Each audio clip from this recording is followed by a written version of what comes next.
Imam Qaylubi menyebutkan tentang fitnah hidup dunia inilah. Fitnah hidup ni dunia, syahwatnya, meninggalkan ibadah. Ni dunia ni luar biasa. Bisa melalaikan kita dengan Allah. Itulah namanya fitnah hidup. Doa ini diperlukan memang sekarang. Jangan sampai dunia melalaikan kita kepada Allah. Dan ini sahabat diajarkan Nabi. Sudah mengamalkan sahabat. Nah, apalagi kita ini dulu zaman sahabat hiruk pikuk dunia tak sama dengan sekarang. Sekarang lebih dahsyat lagi. Ya kan, godaannya kuat daripada dahulu.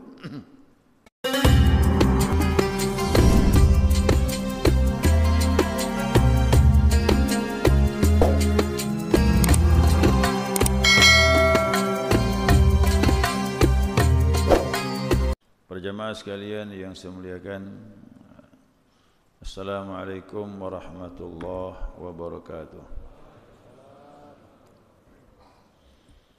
Alhamdulillah, senantiasa kita mengaturkan pujian dan syukur kita kepada Allah atas limpahan rahmah hidayahnya. Subuh ini kita dapat melanjutkan kajian kita, mudzakarah kita, panduan kitab Fathul Mu'in. Ya, selanjutnya pembahasan kita mengenai bacaan tahiyat ya. Salawat sudah, tahiyat sudah. Nah, selanjutnya pengarang menyatakan dianjurkan, disunahkan kita berdoa. Ya, disunahkan berdoa setelah tasyahud. Wa ma'thuruhu afdal. Yang ma'thur doa dari Nabi SAW itu yang paling bagus. Bukan berarti doa lain tidak boleh, cuma yang terbaik adalah dari Nabi SAW. Karena doa dari Nabi ini, beliau berdoa yang layak sesuai dengan tempat dan masanya.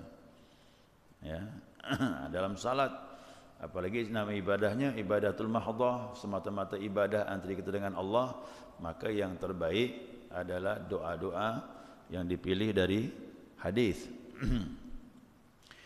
Nah, wa akaduhu, dan termasuk yang sunnahnya kuat sekali, aujabatu ba'dul ulama, bahkan ada sebagian ulama berpendapat wajib dengan doa ini. Ya, ada ulama berpendapat begitu. Ya, di antaranya Imam Taus. Ya, Imam Taus ini beliau mengajarkan kepada anaknya doa ini. Begitu anaknya tidak berdoa dengan doa ini, salatnya oleh Imam Taus disuruh mengulangi. Nah, salatmu ulangi lagi karena tidak membaca doa ini. Nah, apa maknanya? Berarti wajibkah? Imam Taus itu mengajarkan kepada anaknya supaya tidak lagi meninggalkan doa itu. Bukan berarti dia wajib. Ya, Imam Tawus sama dengan kita pendapatnya. Tapi memang ada ulama-ulama yang lain berpendapat wajib. Ya, jumhur berpendapat sunnah saja. Mana doa ini yang diperselisihkan antara wajib dengan sunnah? Ingat kaidah sunnah, dikerjakan dapat pahala, ditinggalkan tak berdosa. Sedangkan wajib harus dikerjakan, kok ditinggalkan berdosa. Ini khilaf ulama ini. Maka lebih baik menghindari khilaf, jangan ditinggalkan. Ya, jangan ditinggalkan. Karena kalaulah sunnah kuat sekali, apalagi ada ulama berpendapat wajib. Nah, ini doanya nih. Nah, ini doanya. Allahumma inni a'udzubika min adzabil qabri wa min adzabin nar wa min fitnatil mahya wal mamat wa min fitnatil masihid dajjal. Ya, doa ini yang paling kuat, doa yang dibaca setelah tasyahud sebelum salam. Ya, setelah salawat sebelum salam. Ya, dianjurkan baca doa ini. Nah, mengenai doa ini, ya, riwayat dari Abu Hurairah. Ya, Abu Hurairah berkata, Nabi SAW bersabda, ya, kata Nabi ini, idza faragha ahadukum minat tasyahudil akhir, apabila salah seorang dari kalian telah menyelesaikan tasyahud akhir sampai fil alamina innaka hamidum majid, falyatawa'adz, ya, falyatawa'adzu mana ni, falyata'awwadzu billahi min arba', berlindunglah kamu kepada Allah dari 4 macam. Ini kata Nabi sallallahu alaihi wasallam. Yang pertama, min azabi jahannam. Yang kedua, wa min azabil qabri. Yang ketiga, wa min fitnatil mahya wal mamat. Yang keempat, wa min fitnatil masihid dajjal. Berarti sebelum Nabi mengajarkan, Nabi menyuruh dulu, berlindunglah kau kepada Allah dengan 4 macam ini. Nah, kemudian baru diajarkan doanya. Berarti doa ini ada 2 versi. Versi yang pertama bunyinya, Allahumma inni a'udzubika min azabil qabri wa min azabin nar wa min fitnatil mahya wal mamat wa min fitnatil masihid dajjal. Hadis yang kedua yang lain bunyinya, Allahumma inni a'udzubika min azabil qabri wa min azabi jahannam. Bedanya situ saja. Yang belakangnya sama, wa min fitnatil mahya wal mamat wa min fitnatil masihid dajjal. Jadi perbedaannya min azabin nar, hadis yang lain min azabi jahannam. Sama kan? Jahannam salah satu nama neraka. Kalau azabin nar, neraka secara umum. Tapi ingat, di antara neraka-neraka itu yang paling dahsyat, inilah dia, neraka jahannam. Ya, neraka jahannam yang paling keras, ya, yang paling dahsyat. Yang paling dahsyat. Baik. Ini ada saya bawa lembarannya ni. Nanti tolong fotokopilah, tak sempat fotokopikan. Ini dah saya susun dah ni, doa-doa setelah tasyahud, sebelum salam. Bahkan saya tambahkan memang saya buat memang untuk jamaah majlis taklim, ibu-ibu juga, pengaji-pengaji di tempat yang lain. Lepas doa sesudah tasyahud, zikir dibaca sesudah subuh, zikir-zikir sesudah salat witir. Itu diambil dari hadis Nabi sallallahu alaihi wasallam. Kemudian hadis mengenai mengusap wajah itu. Kan khilaf ni. Ada yang mengatakan bid'ah lah, ada yang mengatakan tidak sunnah, ada yang mengatakan sunnah. Saya ikut Imam Nawawi, ini dikutip dari kitab Al-Adhkar Imam Nawawi. Jadi Nabi ada mengusap wajah setelah salam itu. Ya, setelah salam mengusap wajah diiringi dengan doa. Asyhadu an la ilaha illallah wa rahmanur rahim. Allahumma adzib 'anil hamma wal hazan. Itu baca doanya sambil mengusap wajah.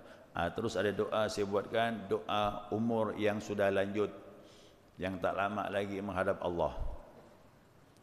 Khusus memang saya buatkan doanya. Ya. Ya.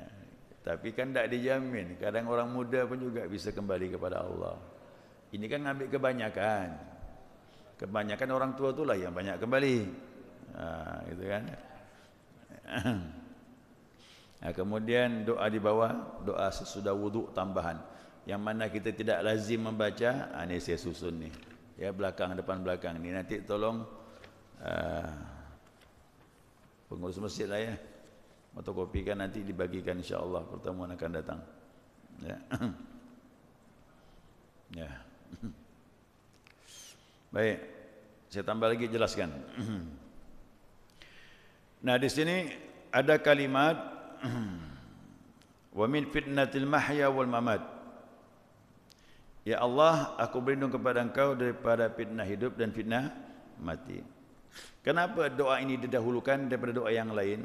Kerana dia punya maknanya luar biasa. Ya, dapat membantu kita dunia sampai akhirat, bahkan dalam kubur, bahkan menghadapi kematian. Ini doanya 4 perlindungan. Apa bunyinya? Allahumma inni a'udzubika min adzabil qabri. Pertama, berlindung kepada Allah daripada azab kubur. Ini kubur ni paling dekat. Hari kiamat masih. Yang paling dekat kubur.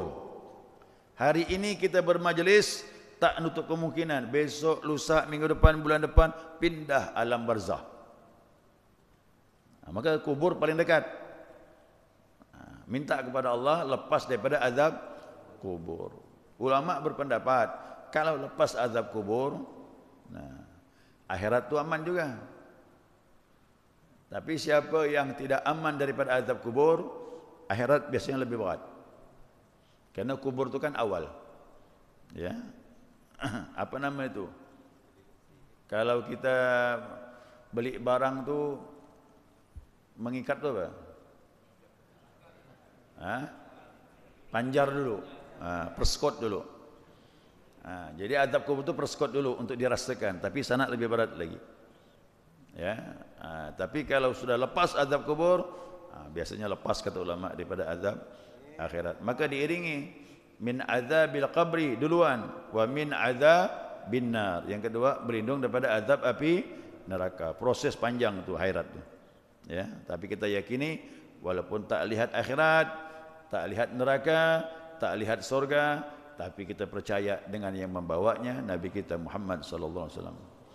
Kerana berita ini dari Nabi, tak boleh ragu dengan Nabi. Ya, siapa yang ragu dengan Nabi cacat imannya. Ya, cacat iman dah. Nah, kemudian perlindungan yang ketiga, wa min fitnatil mahya wal mamat, daripada fitnah hidup dan fitnah mati. Imam Qaylubi menyebutkan tentang fitnah hidup dunia ni lah. Fitnah hidup ni dunia, syahwatnya, meninggalkan ibadah. Ni dunia ni luar biasa. Bisa melalaikan kita dengan Allah. Itulah namanya fitnah hidup. Doa ini diperlukan memang sekarang. Jangan sampai dunia melalaikan kita kepada Allah. Dan ini sahabat diajarkan Nabi. Sudah mengamalkan sahabat. Nah, apalagi kita ini, dulu zaman sahabat hiruk pikuk dunia tak sama dengan sekarang. Sekarang lebih dahsyat lagi. Ya kan, godaannya kuat daripada dahulu. Jadi fitnah dunia itu tadi, syahwat dunia, ujian ibadah kepada Allah. Mudah-mudahan kita istiqamah. Yang kedua, fitnah mati. Fitnah mati itu yang mana? Yakni indal ihtidar. Indal ihtidar, tatkala menghadapi sakaratul maut. Ya, sakaratul maut, menghadapi kematian itu. Termasuklah fitnah kubur sama tu. Ini satu paket nih. Fitnah mati, fitnah kubur satu paket dia. Karena dekat jaraknya. Mati, kubur. Mati, kubur. Itu minta kepada Allah dijauhkan daripada hal seperti itu. Nah, kemudian lagi yang terakhir, wa min fitnatil masihid dajjal. Kenapa dikatakan masih? Kata ulama, li'annahu yamsahul ardu kullaha illa Makkah wal Madinah wal Baitul Maqdis. Dia akan membuat fitnah semuanya diusap. Yamsah itu diusap. Fitnahnya akan mengusap seluruh bumi ini oleh Masih Dajjal. Kecuali 3 tempat yang dia tak bisa rusak. Apa tu? Makkah, Madinah, Baitul Maqdis. Jadi orang bilang, berarti Makkah amanlah, Palestina amanlah. Mana aman Palestina? Aman ke Palestina? Tidak, saya tidak memahami itu. Makkah artinya Ka'bah. Ka'bah hubungan kita dengan Allah Subhanahu wa taala. Yang kedua Madinah. Madinah itu apa? Lambang simbol Nabi kita Muhammad sallallahu alaihi wasallam. Siapa yang berpegang teguh dengan Allah, berpegang teguh dengan sunnah Nabi Muhammad sallallahu alaihi wasallam, fitnah Dajjal tak sampai kepada dia. Satu lagi, Baitul Maqdis, rumah yang disucikan. Mana rumah disucikan? Bukan masjidnya, hati ini. Qalbun mukmin Baitullah, hati mukmin rumahnya Allah. Ini yang mau dibersihkan ni. Kau rumah ini bersih, fitnah Dajjal tak masuk. Ya, tak masuk fitnah Dajjal. Ya. Jadi doa inilah yang paling kuat kesunahannya menurut para ulama. Di sini saya sebutkan ya. Dah saya buatkan ni, fotokopikan. Dahulukan yang ini. Ya, dahulukan yang ini. Ini prioritaskan yang pertama. Kalau ini sudah hafal, ingin menambah, masuk doa yang kedua. Ya, doa yang kedua. Adapun doa yang pertama tadi, wa tukrahu tarkuhu. Ulama bilang makruh meninggalkan doa yang pertama ini. Ingat tu makruh. Apa tu makruh? Tercelah, tak bagus. Lebih baik amalkan, hafalkan. Sebentar, tak lama ngamalkannya. Yang tak hafal, fotokopi tempel ke dinding. Biasa yang salat di rumah, salat duha di rumah, mana dindingnya? Tempel situ dah. Ya, waktu baca tahiyat sambil baca. Allahumma inni a'udzubika min adzabil qabri wa min adzabin nar wa min fitnatil mahya wal mamat wa min fitnatil masihid dajjal. Dajjal udah keluar belum, Pak? Udah keluar belum Dajjal ni? Dajjal yang mata satu belum? Yang mata dua masih banyak berkeliaran. Kalau yang mata satu dah keluar, itu dekat tu dah. Ya, kiamat sudah dekat. Dia termasuk tanda-tanda alamatul kubra, tanda-tanda besar hari kiamat. Dajjal mata satu tu keluar. Tapi antik-antiknya yang mata dua banyak. Sekarang pun banyak berkeliaran. Baik, selanjutnya kalau ingin menambah lagi doa, salah ini disampaikan oleh Nabi dalam hadis yang lain. Itu bacanya Allahumma ighfir li ma qaddamtu wa ma akhartu wa ma asrartu wa ma a'lantu wa ma asrabtu wa ma anta a'lamu bihi minni antal muqaddimu wa antal muakhiru la ilaha illa anta. Ini saya sering orang-orang tua dahulu hafal ini. Tapi doa yang pertama mereka tak hafal. Termasuklah saya punya ibu. Ya, saya tanya orang tua, hafal tak doa ini? Allahumma ighfir li ma qaddamtu, hafal dia. Tapi doa yang pertama tak hafal. Saya terus terang, doa yang ini pun bagus, tapi prioritaskan yang pertama tadi. Itu maknanya luar biasa, membantu dunia dan akhirat. Yang kedua ini masalah dosa semuanya. Hanya masalah dosa. Coba kita lihat artinya. Allahumma ighfir li ma qaddamtu, ya Allah, ampunkan dosaku yang dahulu. Wa ma akhartu, dosaku yang akhir.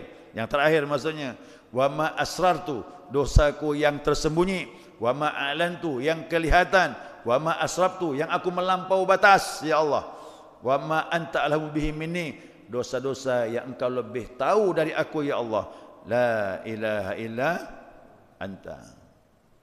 Antal muqaddimu, antal muakhiru, la ilaha illa anta. Engkau yang mendahulukan, engkau yang mengakhirkan, tiada Tuhan kecuali engkau. Ini intinya minta bersihkan dosa. Tapi yang pertama tadi banyak. Azab kubur, azab api neraka, fitnah hidup, fitnah mati, fitnah masihid dajjal. Ya, luar biasa. Rawahuma Muslim.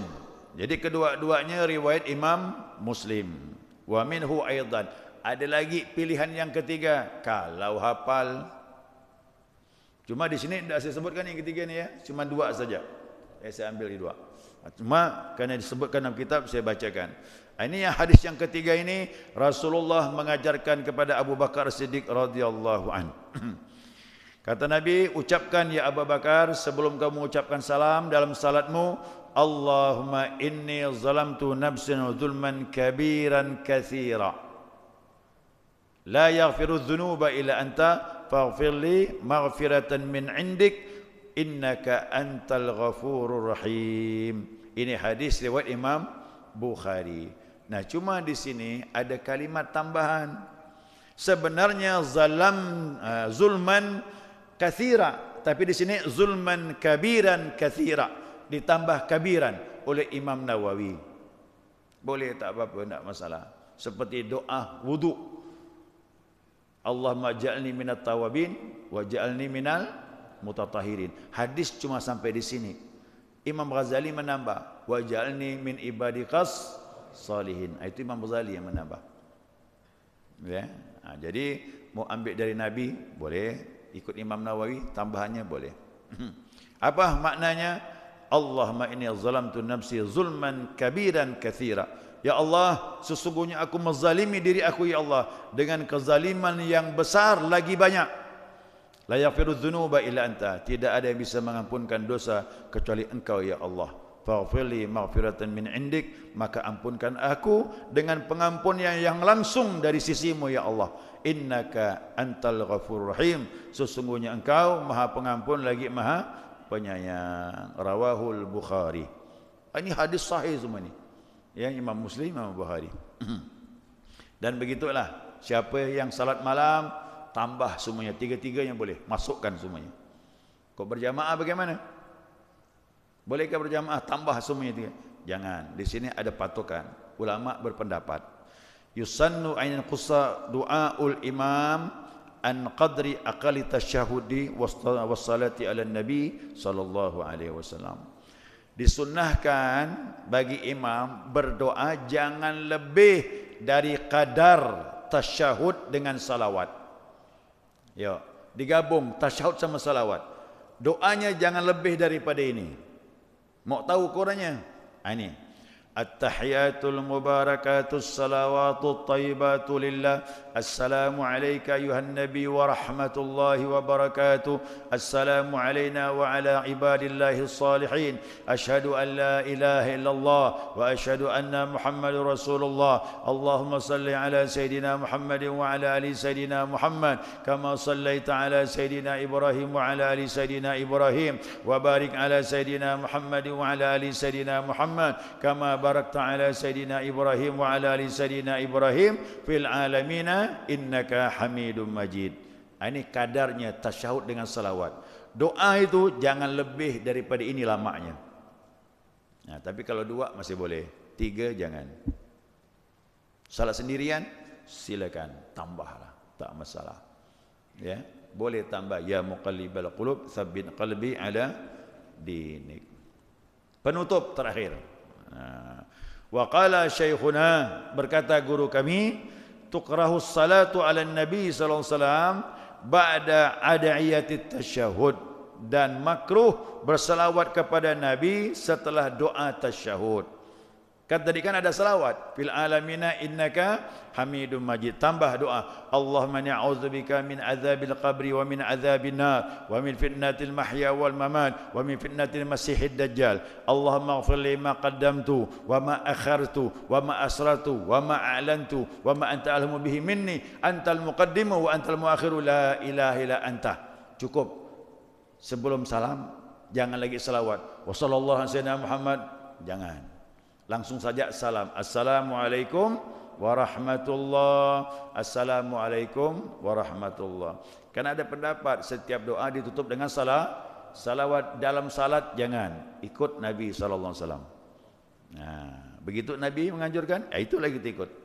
Ya, karena salawatnya sudah sebelumnya itu. Ya, wallahu alam. Selesai sudah. Untuk selanjutnya kita muzakarah. Ada satu atau dua pertanyaan, silakan. Yang saya tanyakan, selama ini yang kita hafal itu belum kedua kapasitas, kemudian ditambah dengan ini untuk sampai. Selama ini menurut saya doa yang kedua itu yang apa? Nah, itulah saya dah bilang, ibu saya begitu juga ada doa yang kedua itu dia hafal. Lalu ditambahnya ini untuk nasab ini ada kata sini. Kemudian yang kedua, kalau kita masuk masjid itu kan kata Rasulullah, lakukanlah salat tahiyat masjid. Warahmatullahi wabarakatuh. Nah, jadi doa redaksi dari Nabi itu tiga. Tadi itu kan tiga. Yang pakai inni zalamtu nafsi itu yang ketiga, Bang. Jangan digabung dengan yang kedua. Yang kedua bunyikan Allahumma ighfirli ma qaddamtu wa ma akhartu sampai terakhir antal muqaddimu wa antal muakhiru la ilaha illa anta. Adapun yang ketiga Allahumma inni zalamtu nafsi, itu redaksi doa yang ketiga. Jangan digabungkan doa yang kedua dengan yang ketiga, masing-masing berdiri sendiri. Nah, kalau mau baca semuanya silakan. Salat sunnah silakan, salat tahajud silakan. Baca panjang-panjang. Lama-lama tak masalah. kalau sendirian. Nah, kalau berjamaah tadi ada aturannya, batasan waktunya, jangan lebih daripada ukuran itu, makruh. Karena kesian makmum, nanti makmum ngeluh. Makmum ni kan tak sama imannya. Ada yang senang dipanjangkan, ada yang senang dipendekkan. Itu. Makanya standar, jangan panjang, jangan pendek. Itulah standar. Kata Nabi bilang, ya, urusan tu pertengahan yang bagus. Kalau untuk kemaslahatan umat tu pertengahan. Jangan terlalu dan juga jangan terlalu diringkas, sedang-sedang saja. Nah, kemudian yang kedua, pertanyaan beliau ni, masuk ke masjid. Kita punya perkiraan, kalau kita laksanakan tahiyatul masjid, kemudian baru qabliyah subuh, boleh jadi waktu tak cukup. Nah, kan begitu perkiraan tu. Karena azan sudah dari tadi kita dengar, cuman di masjid belum iqamah. Kecuali kalau kita datang sedang azan. Kita berdirilah dulu. Berdiri selesai azan, ini kemungkinan ini bisa dua-duanya, tahiyatul masjid kemudian baru qabliyah subuh. Ini azan sudah jalan dari tadi, sudah sampai ke masjid belum iqamah. Yang mana utamakan? Ya qabliyah subuh, jangan tahiyatul masjid. Langsung qabliyah subuh. Hukum fikih itu begitu. Tahiyatul masjid itu otomatis terangkat dengan kita melaksanakan salat sunnah apa saja. Kecuali waktunya longgar, bolehlah urutan tahiyatul masjid, kemudian sunnatul wudu, kemudian qabliyah subuh. Ini gampang kalau waktunya luas. Kalau waktunya cuma cukup 2 rakaat, ambil yang terpenting. Langsung qabliyah subuh, otomatis sunnatul wudu, tahiyatul masjid terangkat, kata ulama. Itu hebat, kok ada ilmu tu mudah ibadah tu. Ya, mudah ibadah. Tapi kalau kita mengerjakan tahiyatul masjid, langsung iqamah, qabliyah belum terangkat. Belum terangkat qabliyah itu. Makanya ambil yang lebih afdal, langsung qabliyah subuh. Ya, kita datang ke masjid. Sampai ke masjid langsung iqamah. Apa mungkin kita tahiyatul masjid? Pak, mungkin tak? Tidak, itu sudah mafhum, sudah dipahami seperti itu. Ulama tidak mempermasalahkan lagi tahiyatul masjid. Kalau kau masuk ke masjid, ada iqamah dikumandangkan, langsunglah berjamaah. Otomatis tahiyatul masjid dapat. Yang dilarang itu apa? Yang dilarang, salat belum didirikan. Ya, orang masih duduk, kita masuk ke masjid langsung duduk. Ini yang makruh. Itu yang makruh. Tapi kalau kita masuk ke masjid, salat apa saja, qabliyah dan sebagainya, sudah terangkat tahiyatul masjid. Nabi lagi duduk di masjid santai, duduk sama sahabat, ngomong-ngomong. Datang Abu Dzar, langsung duduk dekat Nabi. Dia tak sabar tuh lihat Nabi itu. Lihat Nabi duduk, langsunglah duduk dekat dengan Nabi. Apa kata Nabi? Innal masajid haqqun. Ini masjid punya hak, ya Abu Dzar. Punya hak masjid ni, kerana tidak ada kegiatan yang lain. Qum, kata Nabi, rak'ataini khafifatain. Berdirilah 2 rakaat, ringankan, kata Nabi. Jadi dalam masjid tu ringkas-ringkas saja. Al-Fatihah saja sudah cukup. Itulah makruh. Kalau datang langsung duduk, itu yang makruh. Tapi kalau kita datang langsung salat, salat apa saja, otomatis tahiyatul masjid terangkat. Itu yang terbaik. Assalamualaikum warahmatullahi wabarakatuh. Ustaz, yang saya ingin tanyakan mengenai mencuri ketika sedang sholat, maksudnya seperti apa, Ustaz? Mohon dijelaskan. Ya, bukan mencuri, cuma ada kecurian. Apa itu kecurian? Yaitu memalingkan pandangan kepada sesuatu yang tidak ada hubungan dengan salat. Kita berdiri. Mandang sana, mandang sini. Dia kecurian tu, Pak. Kecurian. Apa sebab? Salat itu kita menghadap siapa? Menghadap Allah. Allah tu cemburu kata Nabi. Kalau kau tak serius menghadapnya, sebagaimana kita menghadap presiden, menghadap gubernur, cobalah mandang kanan, mandang kiri. Tersinggung gubernur tu. Ya kan? Tersinggung tak? Tersinggung dia. Itu kata Nabi, ya, dia kecurian dalam salat. Kenapa? Menoleh, memandang sesuatu yang tak ada hubungan dengan salat. Maka yang terbaik pandangan ke tempat sujud. Terkecuali ada sesuatu yang mengejutkan.